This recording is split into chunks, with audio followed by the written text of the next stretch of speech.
Hi, I'm Brandon, And I'm Barrett. and we are Bionic Fitness. Today we're going to talk about compensation patterns with push exercises or any chest exercises. Brandon, if you wouldn't mind stepping forward, we're going to run through a little bit of anatomy first so you guys are aware of how this is working and what muscles you're using in a push exercise. So to start with, we have the pec major, which is the big muscle that everyone wants to build and gain strength in. That actually attaches to the upper arm bone here and the collarbone up here and runs all across the chest, attaching to the sternum in the middle here. And Brandon is flexing it right now. We also have the upper traps, which attach to the cervical spine here and the skull as well, and run down to the shoulder and attach to the shoulder joint approximately about here, and the collarbone as well. Lastly, we also have the deltoid muscle, which is the big cap on the shoulder here. You actually do use your anterior or front deltoid in any push exercise. And lastly, we also have the pec minor, which is the smaller pec muscle, attaches to a part of this shoulder blade here, and actually runs underneath the pec major across your chest and attaches to your rib cage approximately about here. The pec minor is really important because if you do sit at a desk all day, this can cause that pec minor to become shortened. The reason for this is that the pec minor is responsible for internal rotation of your arm. So as you can imagine, sitting and typing at a desk all day, if Brandon will show that, will cause that muscle to sit in that shortened position, right? It'll also cause, because of that shortened position, the shoulders to roll forward, the upper traps to engage, and that chest, that pec major, to disengage. And as you can see, Brandon's pec major here and chest is a little jiggly and it's not working at all. All right. If you stand straight, you can see this, of course, in the hands. You can see the back of all of Brandon's hand practically. Almost all of his knuckles are visible. And again, that shoulder positioning is there.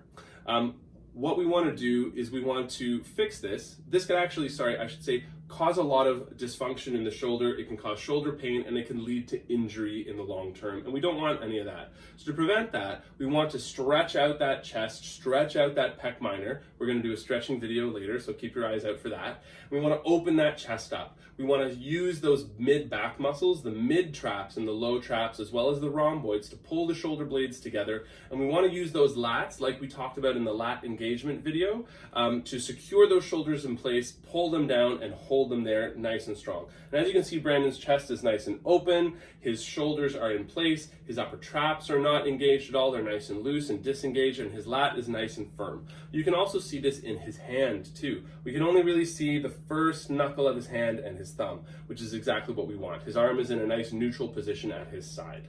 We're going to demonstrate next the different positionings, improper and proper, in a close-up position. So Brandon, if you wouldn't mind turning sideways.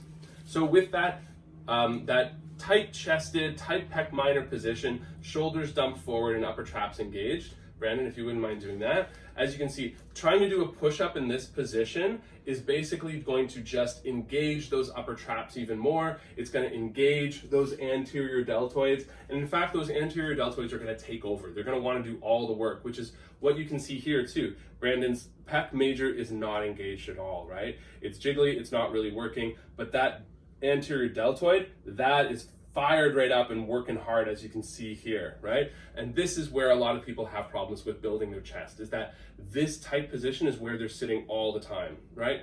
And that's where a lot of that tension through the neck will develop as well, and we don't want that either. So, Brandon, if you could fix this, pull those shoulders back, squeezing those mid-back muscles, opening that chest up, and securing everything in place with that lat underneath the shoulder joint there, and now move. As you can see, Brandon's chest is nice and fired, it's nice and firm. His anterior deltoid is working a tiny bit, but it's not taking over. His upper traps are nice and loose, and everything is nice and secure. His upper abs are nice and secure, and as you can see, everything is in a great position, and he's really flexing that chest to push forward. That's great. Yes, there's the difference. Good. Why don't we show this on the floor? So I'm going to ask Brandon to demonstrate this first one with that rolled shoulder forward, push up. Good. As you can see, he's kind of nose diving, his shoulders are rolled forward, his neck is crunched up, and his upper traps are working hard to do this. right? Great. The next position we want to talk about, take a rest for a second, Brandon, is elbow flare. So a lot of people will oftentimes flare their elbows right up so that when they're doing their push-ups. This is also not great. This is actually going to lead that anterior deltoid to take over as well as the upper traps. Those two will take over in this flared position. As you can see, Brandon's hands are basically turned inward, and there he's using that anterior deltoid real hard. Those upper traps are nice and firm, and they're working so hard. That's great. Take a second. And lastly, we're going to show the proper positioning for this, right? So you want to keep those elbows not necessarily tucked into your sides. That's going to work a lot of triceps, but we want them in their sides. We want those shoulders secured down. As you can see, Brandon's upper traps are not engaged. His neck is nice and neutral, and that chest is working nice and hard. Great. Thank you so much, Brandon. So guys, this is our compensation patterns for any push exercises or chest exercises. Please keep those shoulders in place, and happy push-ups.